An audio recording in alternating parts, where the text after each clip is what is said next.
Salut, ici Chris, j'espère que tu vas bien. Bienvenue ou revenu sur ma chaîne. Comme promis, je vais te parler du Fujifilm X-H2S que j'ai reçu de la part de Fuji. Je ne l'ai que pendant 2 jours. Donc 2 jours, c'est pas suffisant pour tester tout ce qu'il y a à tester parce que c'est une sacrée bête, il y a beaucoup de fonctions. Mais ce que j'ai fait, c'est que je me suis concentré et focalisé sur la partie de photo et j'ai laissé la partie vidéo pour plus tard et je ferai une deuxième vidéo quand je l'aurai pendant quelques jours de plus pour parler spécifiquement de la partie vidéo et il y a beaucoup à dire là-dessus. Ce que j'ai fait, c'est que j'ai utilisé le 50 mm f1, cette grosse bête ici, et le 33 mm f1.4 qui est plus récent pour faire mes photos. Donc j'ai fait ce shooting à Lausanne et je t'en dis plus d'ici quelques petites secondes.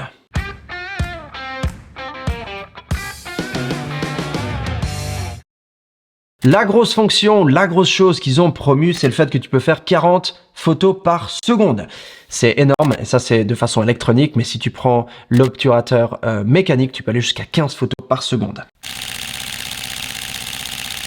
Et tu peux shooter en mode électronique pendant 1000 photos avec 30 images par seconde sans qu'il y ait d'images noires entre deux. Ce qui est absolument fabuleux et c'est vraiment une bête dans ce sens. Donc si tu es quelqu'un qui shoot, on va dire la Formule 1, des animaux qui vont vite, des enfants ou quoi que ce soit qui soit en rapide mouvement et que tu veux que ce soit net, tu peux utiliser cette fonction. La deuxième chose qu'ils ont amélioré, c'est évidemment la mise au point et la détection des sujets. Donc tu as plusieurs sujets qui peuvent être détectés, tels que des animaux, des oiseaux, des voitures, des motos, des vélos, des avions, des trains, etc., etc. Donc, il y a vraiment dans les menus, tu as la fonction qui te permet de sélectionner ce que tu veux détecter, par exemple un animal, ton chien, ton chat, voilà, et ça va détecter les yeux en sachant que ce que tu es en train de regarder, c'est un animal.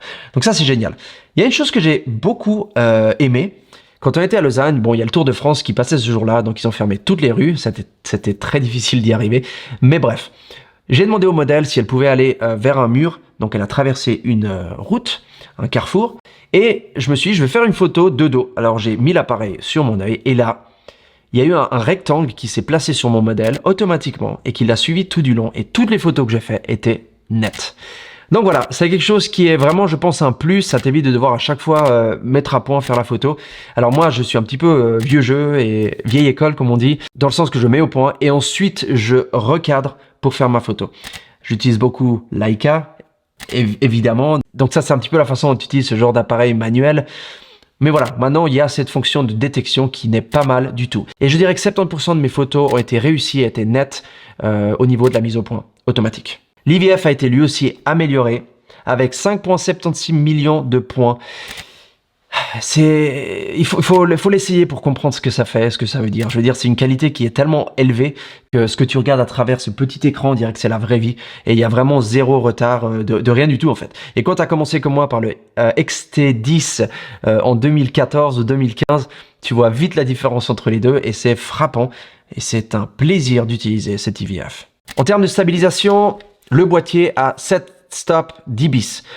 7 stops 10 bis, c'est vraiment beaucoup. Et quand tu filmes, encore une fois, je ne l'ai pas utilisé pour filmer, mais quand tu filmes, ça rend les choses beaucoup plus stables à main levée. Et pour les photos en faible luminosité, c'est parein. Ça t'évite qu'au moins de ton côté, il n'y ait pas de mouvement à cause de la caméra. En termes de capteur, c'est 26 mégapixels. C'est un X-Trend CMOS 5. C'est donc la nouvelle génération de capteurs qui est le double de la performance par rapport et comparé aux capteurs précédents qu'on trouvait sur les autres appareils d'avant. Ce qui est vraiment bien. Dans la vraie vie, j'ai pas remarqué une différence absolument phénoménale, mais j'ai remarqué qu'il n'y a pas de retard ou il n'y a pas de... Ça ralentit pas lorsque tu regardes les photos, quand tu vas dans les menus ou quand tu fais des photos. Ça fait ce que tu dis quand tu le dis et c'est vraiment... c'est une bête quoi. La prise en main, donc le grip ici, est très similaire à celui qu'on trouvait sur le Fujifilm X-H1 qui était, je crois, le premier à avoir un grip un peu plus important, un peu plus imposant. Évidemment, c'est la même chose qu'on trouve sur la série GFX 100S par exemple. Il y a également un petit écran ici dessus qui te montre tes réglages, où est-ce que tu en es, tout ça. C'est pareil que le GFX. De nouveau, on est très similaire en termes de look et de design. Ils ont gardé quelque chose de similaire, ce qui est très bien. En dessus, on trouve plus les petites roulettes comme on trouvait sur la série XT, par exemple l'ISO, etc. Donc il y a plus ces petites roulettes. Maintenant, il y a une roulette PASM avec les contrôles de C1 à C7. Il y a le mode film. Donc, quand on met le mode film, toute la caméra se transforme en mode film, les menus, et il y a les filtres ici en dessus. Ce que je pense, c'est que cet appareil photo est très performant pour le prix et il se rapproche beaucoup de la concurrence. et ça reste un Fuji, donc tu peux mettre tous tes objectifs, tu peux utiliser tous les filtres que tu aimes de chez Fuji, et il y a ce grain, ce quelque chose que j'aime beaucoup. Ceci dit, il y a quand même quelques côtés négatifs dont je veux te parler. Ça se peut que ce soit pas des côtés négatifs pour toi, mais ça l'a été pour moi, ok? Le premier, c'est au niveau des cartes mémoire. Alors, on a une carte SD et on a une carte CF Express. Alors, je comprends qu'ils aient mis une carte CF Express parce que avec les capacités de film que cet appareil photo a, ou cette caméra, je sais pas comment tu veux l'appeler, c'est important d'avoir une carte mémoire qui suive et qui soit capable d'enregistrer ce genre de gros fichiers. Mais si, comme moi, tu fais souvent des mariages et que tu fais des photos dans ces mariages, j'aime avoir un backup, donc avoir mes deux cartes mémoire qui l'une copie l'autre, au cas où j'ai un problème avec une ou l'autre, j'ai toujours un backup et une copie de sécurité. Si en plein milieu d'un mariage, tu as un problème avec ta carte CF, alors, il faut que tu en achètes plus, mais le prix d'une carte CF est très élevé, donc de nouveau, c'est un investissement, et j'utilise mes cartes CF sur rien d'autre. Par exemple, le Sony A7S III que j'utilise en ce moment, il a aussi cette possibilité, mais tu peux utiliser soit une carte SD, soit une carte CF, ce qui est beaucoup plus smart, parce que si tu veux pas acheter de carte CF, t'as qu'une seule fente pour mettre une carte SD, ce qui est un petit peu bête pour un appareil de ce genre. La deuxième chose que j'ai mentionnée avant, c'est la roue PASM. Je n'aime pas ça, je suis habitué, c'est la raison pour laquelle je suis venu chez Fuji originellement, c'est pour ce côté analogique, ce côté nostalgique un petit peu avec la roulette, c'est l'ISO, temps d'exposition, la roulette ici pour l'ouverture, tout ça. Donc, je pense qu'ils ont fait ça pour les gens qui viennent d'autres marques comme Sony, Canon, etc. qui ont ce genre de roulette ici avec toutes les choses, tous les menus avec des boutons. D'ailleurs, l'ISO, c'est sur un bouton, la white balance, c'est sur un bouton, etc. Il y a un bouton programmable. Donc, il y a plein de choses comme ça qui me rappellent un petit peu d'autres marques. Je pense que c'est fait exprès. À mon avis, il y aura un XT5, un X Pro 4, un X100S. Ils vont faire ce genre d'appareil de toute façon, pour nous photographes. Mais pour ceux qui viennent dans le monde de Fuji et qui veulent apprendre à utiliser et qui veulent commencer à utiliser un Fuji, ça va leur permettre de ne pas être perdus lorsqu'ils arrivent et comprendre un peu mieux ce qui se passe. Donc je pense que c'est dans cette direction-là qu'ils ont fait ça. Et je pense que Fuji n'a pas perdu son âme, comme j'ai entendu sur certains blogs, vlogs et certains sites sur Internet. Je pense que c'est juste une série, comme le XS10, qui était fait exprès pour ces personnes-là. C'était ça le genre de public qui voulait atteindre la cible. Le dernier point négatif, c'est que j'ai raté à peu près 30%, c'est une approximation, mais 30% des photos au niveau de la mise au point, à cause de la mise au point détection du visage et de l'œil automatique. Alors, mon Sony, je reviens sur mon Sony, mais je l'utilise que pour filmer. Attention, je suis un Fujiste jusqu'au bout.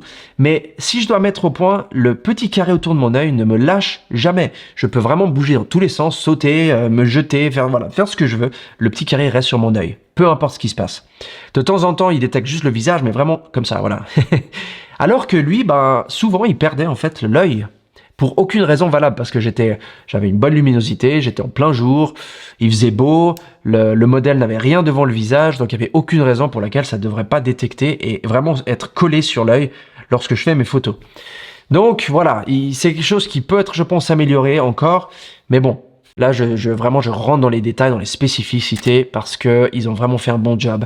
En gros, je pense qu'ils ont fait une grosse amélioration par rapport à ce qu'on avait dans les modèles précédents. Pour conclure, pour qui est cet appareil? Je pense que cet appareil, c'est pour quelqu'un qui veut faire de la vidéo à des niveaux de vidéaste. C'est pour quelqu'un qui veut faire des photos avec des grosses rafales. Et quelqu'un qui veut le top de la technologie et le dernier appareil photo qui est sorti en date et qui a été complètement changé. Que ce soit au niveau du capteur, au niveau du look, au niveau du design, au niveau des performances.